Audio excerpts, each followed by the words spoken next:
வணக்கம் ஜோதிட நண்பர்களே.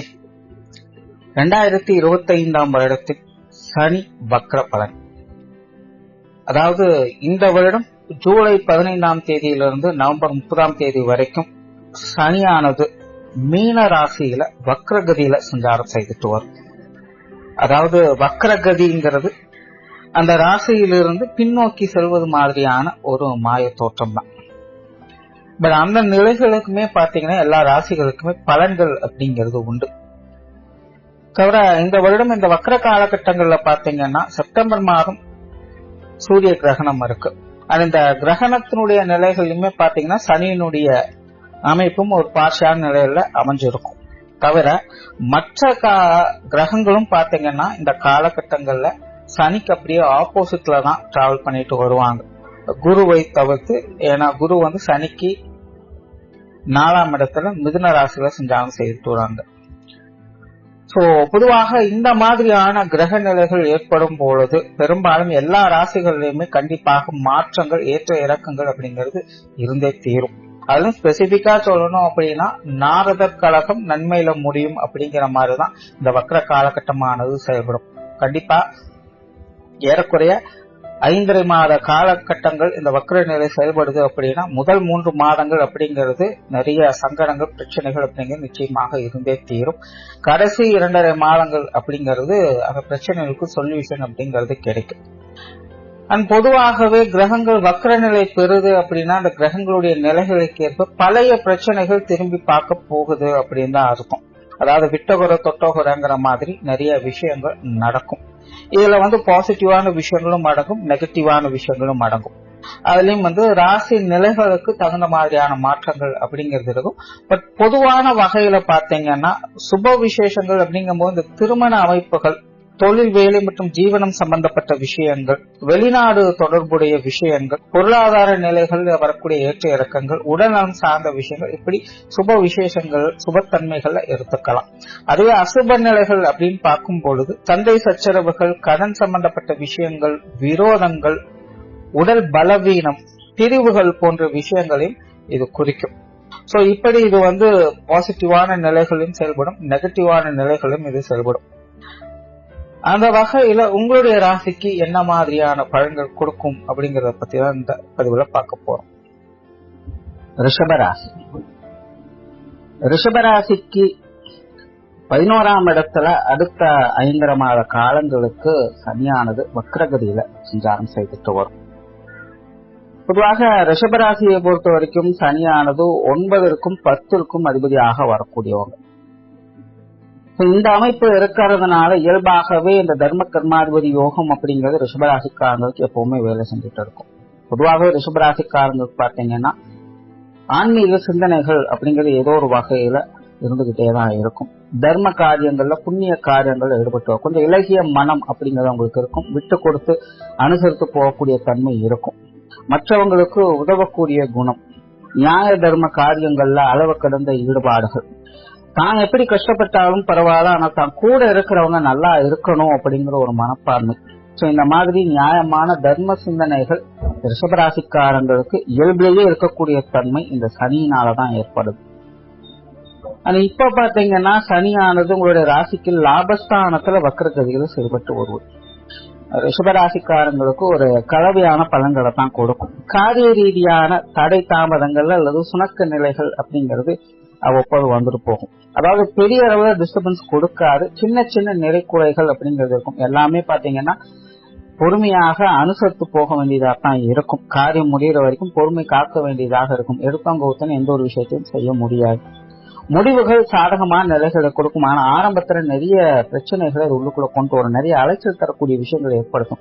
சொல்லொன்னும் செயலொன்னுமாக இருக்கும். அதனால இந்த காலகட்டங்கள்ல மற்றவங்களை நம்பி எந்த ஒரு காரியத்தில் இறங்காதுங்க. அதே போல முன்ன பின்ன தெரியாத விஷயங்கள், காரியங்களும் அவ்வளவு சீக்கிரம் இறங்காதீங்க.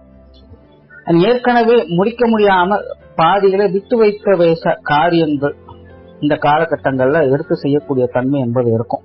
அந்த மாதிரியான விஷயங்கள் கூட ஆரம்பத்துல கொஞ்சம் அலைச்சல்கள் கொடுக்கும். ஆனாலும் உங்களுக்கு ஆதாயத்தையும் கண்டிப்பாக கொடுத்துட்டு தான் போகும்.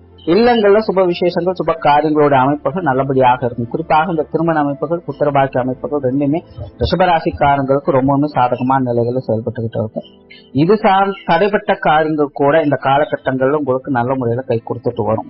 அதே போல காதல் சார்ந்த விஷயங்கள்ல ஈடுபாடுகள் அதிகரிக்கும். பிரயாணம் சார்ந்த விஷயங்கள் அதிகரிக்கும். ஏதோ ஒரு விஷயங்கள் காரியங்களுக்கு இங்கேயும் அங்கேயுமாக போக வேண்டிய சூழ்நிலைகள் ஏற்படலாம். சோ பிரயாண அலைச்சல்கள் அப்படிங்கிறது இந்த காலகட்டங்கள் தவிர்க்க முடியாததாக இருக்கும். புதிய விஷயங்கள் மற்றும் புதிய காரியங்கள்ல கொஞ்சம் தேக்க நிலை அப்படிங்கிறது இருக்கும். ரொம்ப கடினமான முயற்சிகள் எடுக்க வேண்டியதாக இருக்கும். பக்காவா பிளான் போட்டு ஈஸியா முடிஞ்சிடும் அப்படின்னு நினைத்த விஷயங்கள் கூட இந்த காலகட்டங்கள்ல எல்லாமே கொஞ்சம் ஸ்லோ ப்ராசஸா தான் இருக்கும். ஒரு எதிர்பார்ப்புகள் பூர்த்தி ஆகிற மாதிரி முடிவுகள் சாதகமா தான் இருக்கும். அதுல பிரச்சனை இருக்க போறதில்ல. ஆனால் ஸ்டார்டிங் ப்ராசஸ் மட்டும் எப்பவுமே கொஞ்சம் சுணக்க நிலையை தான் அது ஏற்படுத்திட்டு இருக்கும். ஸோ அதுக்கு தகுந்த அனுசரிப்புத்தன்மை அப்படிங்கிறது அதிகமாக தேவைப்படும். குறிப்பா இந்த புதிய விஷயங்கள் காரியங்கள்ல ஈடுபடும் போது இந்த மாதிரி கொஞ்சம் ஸ்ட்ரகிள்ஸ் அப்படிங்கிறது இருக்கத்தான் செய்யும். அதே போல இந்த உடன்பிறப்புகள் சம்பந்தப்பட்ட விஷயங்கள் காரியங்கள்ல அலைச்சல்கள் அதிகமாக இருக்கும். அவங்க வகையில சின்ன சின்ன மனஸ்தாபங்கள் கூட அவ்வப்போது வந்து போகலாம். இதுவும் அப்படிதான், பெரிய அளவுல சங்கடத்தை ஏற்பட போறதில்ல. ஆனாலும் பழைய விஷயங்களை பேசி சின்ன சின்ன மனஸ்தாபங்களை ஏற்படுத்துவதற்கான வாய்ப்புகள் இருக்கு. இந்த உடன்பிறப்புகள் வகையில மூத்தவங்க வகையிலும் சரி இளையவங்க வகையிலும் சரி சின்ன சின்ன நிறை குறைகள் அப்படிங்கிறது அதிக அளவுலயே வந்துட்டு போகும். அதே நேரம் அவங்களுக்கான இந்த திருமண அமைப்புகள் புத்திரபாக்கிய அமைப்புகள் கூட இந்த காலகட்டங்கள்ல நல்ல முறையில் இருக்கும். பட் அலைச்சல் இருக்கும். கண்டிப்பாக அது சார்ந்த விஷயங்கள்ல கொஞ்சம் ரிஸ்க் எடுத்துதான் செய்ய வேண்டியதாக இருக்கும். ஆனாலும் பல நாள் தேடலுக்கும் பல நாள் சங்கடங்களுக்கும் ஒரு முற்றுப்புள்ளி கிடைத்தது போல உங்களுடைய தேவைகள் அப்படிங்கிறது நல்ல முறையில பூர்த்தி ஆகிட்டே இருக்கும். இடமாற்றங்கள் சார்ந்த விஷயங்கள் இந்த காலகட்டங்களில் ஏற்படலாம். வீடு நிலபுலங்கள் சார்ந்த விஷயங்கள் வாகன ரீதியான விஷயங்கள்ல கைமாற்றல்கள் இந்த மாதிரியான அமைப்புகள் ஏற்படும். சிலருக்கு புதிய வேலை வாய்ப்புகள் தொழில் வாய்ப்புகள் அல்லது வேலை மாற்றங்கள் தொழில் மாற்றங்கள் கொண்டு செய்யுங்க. அது ஏற்கனவே செஞ்சிட்டு இருக்கிற வேலைகளை புதுசா ஏதாவது ஒன்று இம்ப்ளிமெண்ட் பண்றது இந்த மாதிரியான விஷயங்கள்லாம் ஏற்படும். பட் என்னன்னா அது கட்டாயத்தின் பேர்ல ஏற்படலாம். உங்களுக்கு பிடிக்குது பிடிக்கல அப்படிங்கறத பத்தி எதுவும் யோசிக்க மாட்டாங்க. பட் நீங்க இதை செஞ்சே ஆகணும் அப்படிங்கிற மாதிரி கொஞ்சம் பிரஷர் ஏற்படலாம். உங்களுடைய சூழ்நிலைகளின் காரணமாகவோ அல்லது மேல் அதிகாரிகள் வகையில பிரஷர் ஏற்படக்கூடிய அமைப்புகள் அதிகமா இருக்கும். அதே போல வேலை செய்யக்கூடிய இடங்கள்ல எல்லாம் மூத்த அதிகாரிகள் எல்லாம் கொஞ்சம் அனுசரிச்சு போக வேண்டியதாக இருக்கும். அதே போல அவங்க வார்த்தைகளும் முழுமையாக நம்பிடாதீங்க. எதை சொன்னாலும் ஏதாவது தேவையின் அடிப்படையில கேட்டோம் அப்படின்னா செய்யணும்னு சொல்லிடுவாங்க. ஆனா பாத்தீங்கன்னா அதை செய்யவே மாட்டாங்க, இழுத்து வச்சுக்கிட்டே இருப்பாங்க. சோ அதை எதிர்பார்த்து மற்ற காரியங்களை பெண்டிங் போட்டாம இருக்கிறது நல்லது. வெளியூர் மற்றும் வெளிநாடு சம்பந்தப்பட்ட விஷயங்கள் சாதகமான அமைப்புகளை கொடுக்கும். இது சார்ந்த விஷயங்கள்ல இது வரைக்கும் நீங்க ஏதாவது முயற்சி செஞ்சுட்டு இருந்தீங்கன்னா அதுக்கு தகுந்த நற்பலன்களை இந்த காலகட்டங்கள்ல எதிர்பார்க்கலாம். பொருளாதார நிலைகளும் பாத்தீங்கன்னா இந்த காலகட்டங்கள்ல கொஞ்சம் மாற்றத்தை ஏற்படுத்தும். சில தவிர்க்க முடியாத விரயங்கள் செலவுகள் போன்ற விஷயங்களை பார்த்துட்டு வருவீங்க. பட் அதே நேரம் கணிசமான சேமிப்புகள் அப்படிங்கிறது உங்களுக்கு ஏதோ ஒரு வகையில வந்துட்டு தான் இருக்கும். அதாவது இந்த பண வரவுகள் அப்படிங்கறதெல்லாம் வழக்கமான நிலைகள் எதுவுமே இருக்காது. ஆனா ஏதோ ஒரு வகையில உங்களுடைய தேவைகளின் அடிப்படையில பண வரவுகள் அப்படிங்கிறது வந்துகிட்டு தான் இருக்கும். சுப விரயங்கள் இந்த காலகட்டங்கள்ல அதிகம் உண்டு. ஆனா அதே நேரம் ரிஷபராசிக்காரங்களுக்கு தனிப்பட்ட முறையில கூட கொஞ்சம் செலவுகள் விரயங்கள் அதிகமாக இருக்கலாம். தன்னுடைய சொந்த செலவுகளுக்காக அதிக தொகைகளை செலவு செய்ய வேண்டிய அமைப்புகள் ஏற்படலாம். முடிஞ்ச அளவுக்கு இந்த மாதிரியான விஷயங்கள்ல கொஞ்சம் கவனம் எடுத்துக்கங்க. உடல்நலம் சார்ந்த விஷயங்கள் பெரிய அளவுல குறை சொல்றதுக்கு இல்ல, எல்லாமே சமாளிக்கக்கூடிய விஷயங்கள் தான். ஆனா உடல்நிலையானதும் மனோநிலையானதும் பாத்தீங்கன்னா கொஞ்சம் மந்தமாகத்தான் இருக்கும். எதையும் பிரிஸ்கா எல்லாம் செய்ய முடியாது. அதுக்கு ஏற்ற அளவுக்கு உடல் ஒத்துழைப்பு கொடுக்காது. ரொம்ப ரிஸ்க் எடுத்து மெனக்கிட்டு சில காரியங்களை செஞ்சா கூட அதுக்கு ஏற்ற அளவுக்கு நீங்க ரெஸ்ட் எடுத்துதான் ஆகணும். அப்படி இல்லாமல் தொடர்ந்து உடல் ரீதியான உழைப்புகளை நீங்க கொடுத்துக்கிட்டே இருக்கீங்க அப்படின்னா கண்டிப்பாக உடல் விஷயங்கள் அப்படிங்கிறது அதிக அளவுல கொஞ்சம் சங்கடத்தை ஏற்படுத்திடும்.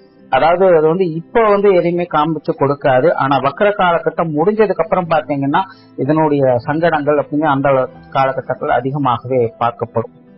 ஆகையினால உடல்நலம் விஷயம் அப்படிங்கிறது சமாளிக்கக்கூடியதான். ஆனா அதிக அளவுல உடல் அலைச்சல்களை கொஞ்சம் தவிர்த்துக்கங்க. ஆனா அதே போல பெற்றோர்களுடைய உடல்நலம் சார்ந்த விஷயங்களை இந்த காலகட்டங்களில் கொஞ்சம் கவனம் எடுத்துக்கங்க. குறிப்பா ஏற்கனவே ட்ரீட்மெண்ட்ல இருக்கிறாங்க அப்படின்னா அவங்களோட நிலைகள்லாம் கொஞ்சம் கூடுதல் கவனம் தேவை. சின்ன சின்ன விஷயங்களும் கவனிக்காம விட்டுட்டோம்னா அது பின்னாடி பெரிய அளவு தொந்தரவுகள் கொடுப்பதற்கு வாய்ப்புகள் இருக்கு. அதனால இந்த மாதிரியான விஷயங்கள்லாம் கொஞ்சம் கேர் எடுத்துக்கோங்க. ஸோ ஓவராலா ரிஷபராசியை பொறுத்த வரைக்கும் இந்த வக்ர சனியினுடைய காலகட்டம் அப்படிங்கிறது ஒரு கலவையான அமைப்புகள் தான். இருக்கிற விஷயங்களை சரியா மெயின்டைன் பண்ணாலே அதுவே ஒரு பெரிய விஷயமாகத்தான் இருக்கும். பொறுமை மற்றும் நிதானத்தோடு செயல்பட்டு வர இந்த காலகட்டங்களோடு சுமூகமான மாற்றங்களை எதிர்பார்க்கலாம். நன்றி, வணக்கம், வாழ்க வளமுடன்.